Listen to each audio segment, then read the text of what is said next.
Welcome to Brainstorming America. Ken Rollins here with John Merrill. Good to see you, John. Hey, Ken.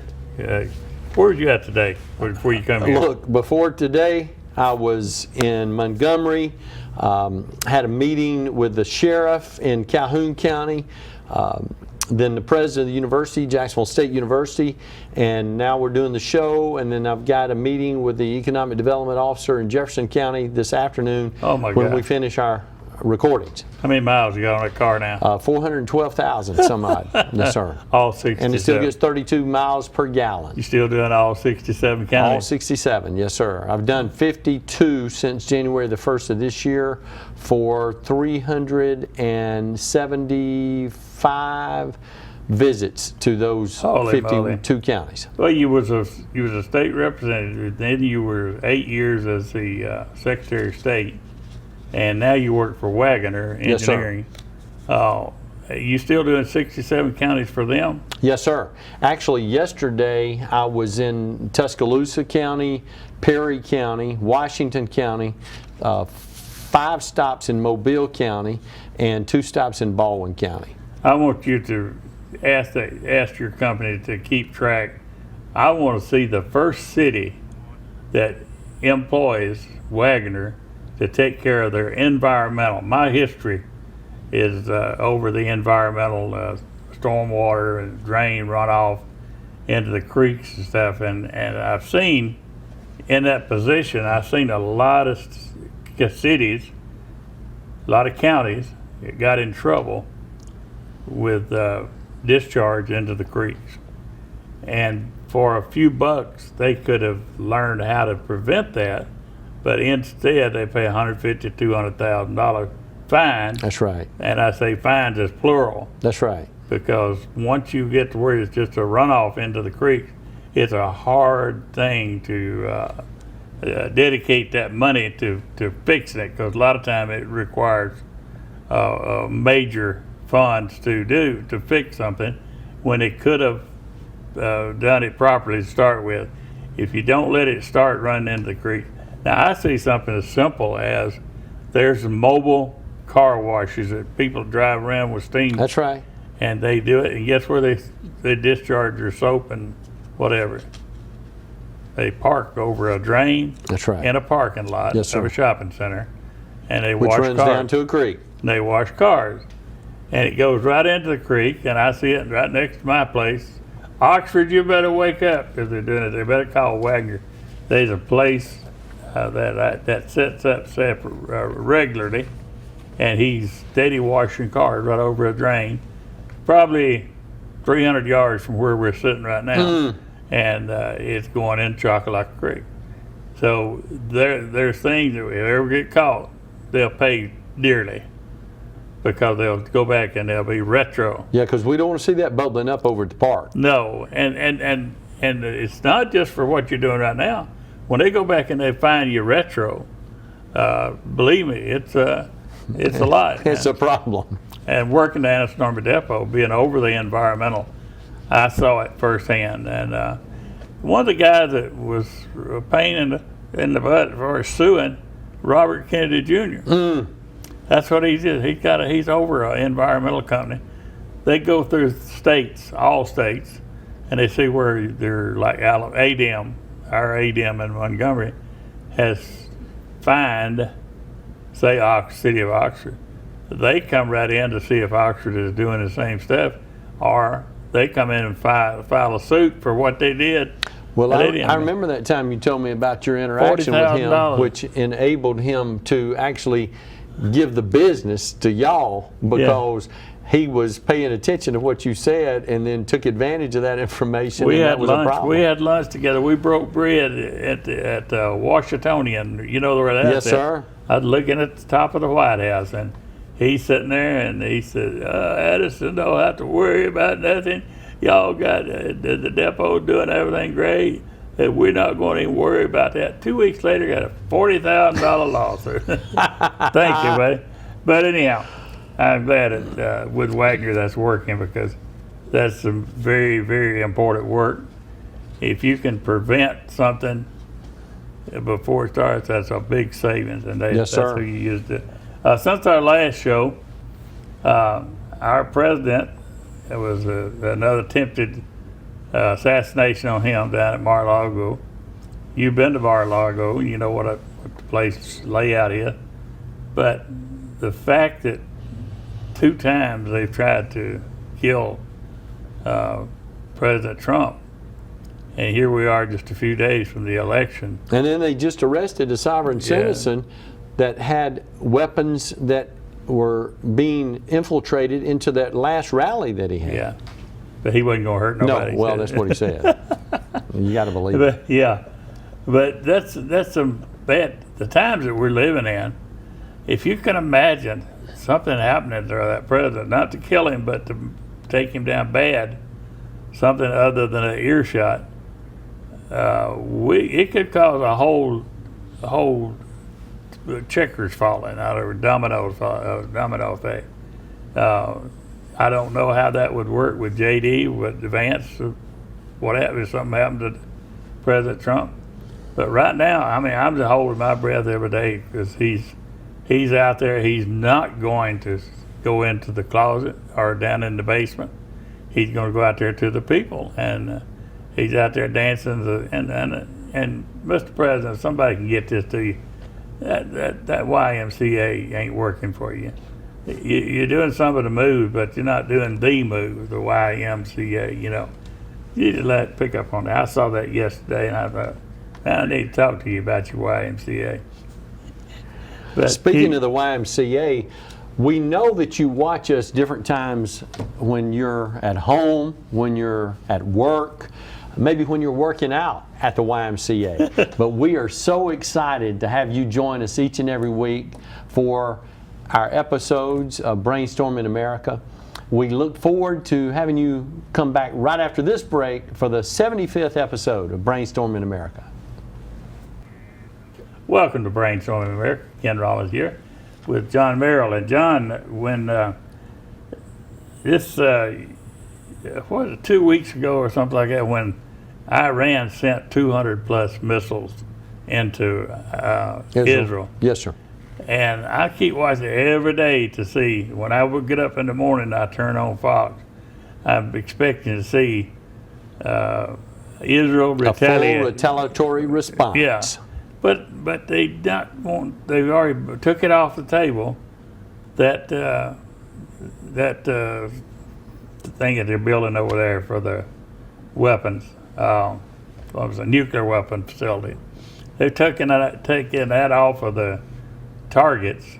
That said they will not attack that. I was, man, that's the first place I'd go if I get that out of there, and then we'll have to worry about them building a nuclear weapon.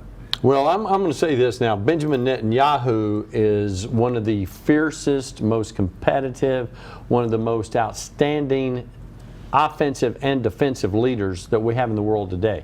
So he's going to do what's right and what's in the best interest of Israel.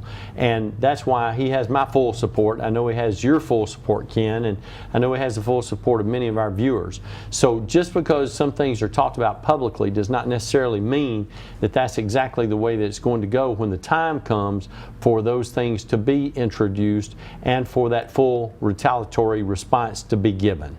You know, when I worked at the depot, I had foreign officers that would come stay with me for a while and learn the process out there.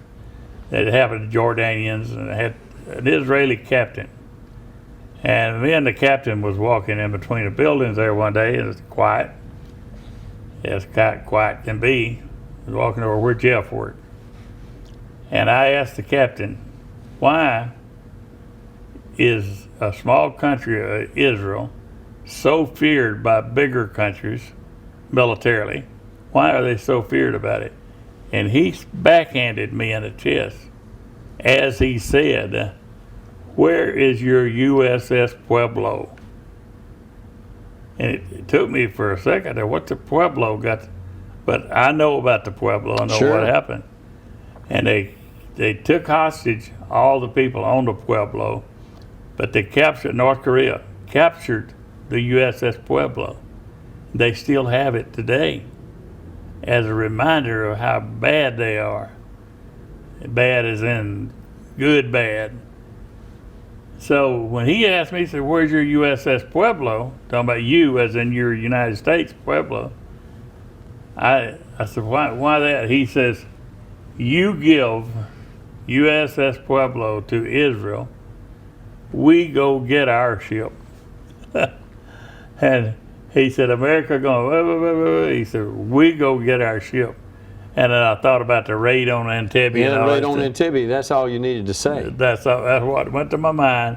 Yes, that USS Pueblo would be sitting in the ports there in Israel somewhere if it was theirs. If we just give it to them.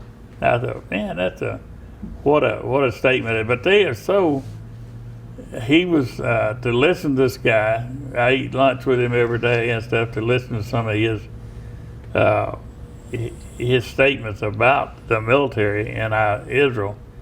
I would not want to fool with them. And anybody in Iran, if you're watching this, you better tell them to back off because, like you said, Netanyahu don't play. He's I just don't. I wish they had go and take out that. The reason I say that is that wasn't that many years ago that we heard a president of the United States, Bill Clinton, say North Korea will never have nuclear weapons. We will never allow North Korea. We will never allow. Well, I've heard the same thing about Iran, but I know that North Korea does have nuclear weapons, so that didn't work. Yes, sir. Then we got Israel is at war with Hamas, the Hezbollah, Lebanon, Yemen. They're fighting off all of that right there with including the drones that are being flown in. And as a citizen of Israel, you got to sleep with one eye open, wondering what's going to happen next. I mean, it's bad times that the reason I'm saying this is the people that's what you hear. Best thing to do is pray for Israel, I guess. And we had a preacher on the other day showing the reading in the Bible where he talks about you hurt Israel, you hurt me, and that kind of thing. And so that's something you don't play with right there. That Bible, it's the best You got almanac that that you can get. Yes, sir. Best guide that's been provided. Yeah, and it's the almanac tells you the weather. It knows all of that, what's going to happen, what did happen. So,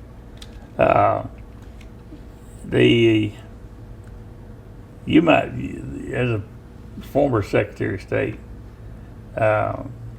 Arizona just removed 98,000 unverified illegal votes. What does that mean? Well, one of the things that the viewers have to understand is that voter roll maintenance is an ongoing process, but you do reach a time, 90 days before the election, where people's names cannot be removed from the voter rolls. It's possible to identify those people and to have flagged them and to make sure that in order for them to participate, that they are qualified electors. Those processes should never stop, but to actually remove someone from the voter rolls within the 90-day window is not allowed by law according to the 1993 National Voter Registration Act. So it is an ongoing process. There are people that need to be removed from the rolls because they've moved away, they've passed away, or they've been put away for a crime of moral turpitude or a disqualifying felony. But the most important thing is maintaining voter roll integrity so you have safe, secure, and fair and free elections. And we'll talk more about that when we return from the third and final break of this week's episode of Brainstorming America. Welcome back to Brainstorming America. Ken Rollins here with John Merrill. John, when we went to a break, we were talking about the removing the people from the rolls. You explained how they do that.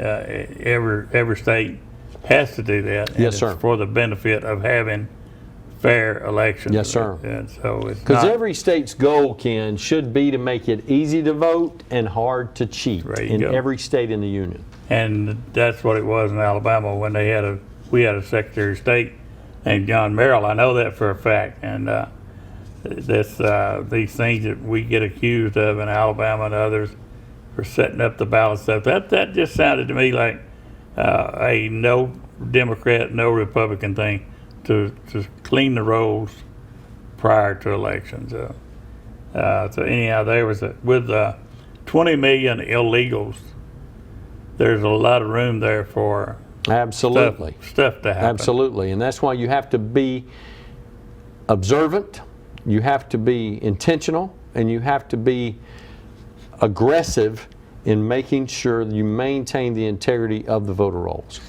Well, the thousands that they're finding are illegals have tried to vote, which tells me that was the whole thing about the open borders, because everybody coming across, nobody's going to vote but Republican that come across illegally. They know who got them over here, and they're going to be nice to the one that got them over here. So, and when they get on the ballot, that's something. You can just break into a country, break the door down, come on into the country, and participate in their democratic process. Well, and see, it's already a federal law to ensure that people that are illegally here, if they become registered voters, they're not able to participate in the electoral process for federal elections. That's been on the books for years and years and years, and yet we have some municipalities in certain states in the Union, New York is most notable,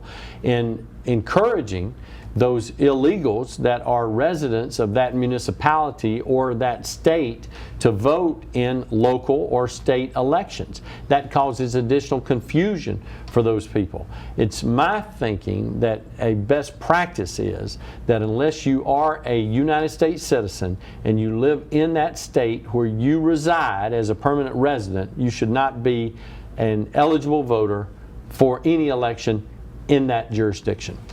Wow. Well, yesterday I was watching Fox as usual, and I saw something come across the feed that says, quote, financial experts warning of an October surprise regarding voting. But I had to leave. I didn't get to see that story. So I wonder what that, have you heard anything about that? I have not. You know, we always have conversations about the October surprise and how it's going to be introduced and how it will impact the results of the election. But this year is no different than any other. There's been a number of swings in the polls related to the presidential election. At the recording of this particular show, President Trump apparently is leading across the nation in most polls and in many swing states. And in the swing states where he's not leading, they are all within the margin of error.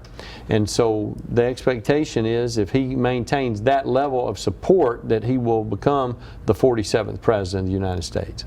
Yeah, I got several shows that send out correspondents out on the street, New York, Chicago, different places, and ask them questions.